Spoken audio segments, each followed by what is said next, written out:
पावसाळ्यात जर आजारी पडायचं नसेल तर ही रील सेव्ह करा आणि शेवटपर्यंत बघा. So precaution is better than cure. So काय प्रिकॉशन्स घेऊ शकतो? तर नंबर 1, या सीझनमध्ये आपल्याला भजी खावीशी वाटतात, वडे खावेसे वाटतात, पण ते जर का कोल्ड प्रेस्ड ऑइलमध्ये आपण तळलेलं असेल आणि प्रमाणात खाल्लं तर त्याचा आपल्याला त्रास होणार नाही. प्रिकॉशन नंबर 2, या सीझनमध्ये आपल्या घसा दुखण्याच्या तक्रारी आपल्याला जाणवतात.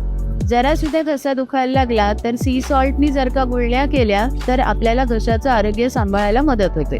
प्रिकॉशन नंबर 3, या सीझनमध्ये आपल्याला गरम पेय प्यावंसं वाटतं, तर ह्याच्यासाठी आपण काय करू शकतो? तर कुळथाचं कढण, मुगाचं कढण, टोमॅटो पेपर रस्सम हे आपण घेऊ शकतो. प्रिकॉशन नंबर 4, या सीझनमध्ये विशेषतः ब्लोटिंग, इंडायजेशन किंवा वॉटर रिटेन्शनचा सुद्धा त्रास आपल्याला दिसतो. त्यासाठी काय करू शकतो? तर अतिप्रमाणात सॉल्टी, अति स्पायसी, अति तेलकट खाण्याचं टाळावे. प्रिकॉशन नंबर 5, माझं पेज फॉलो करा, लाईक करा, टिप्स फॉलो करा, म्हणजे कमीत कमी आजारी पडाल.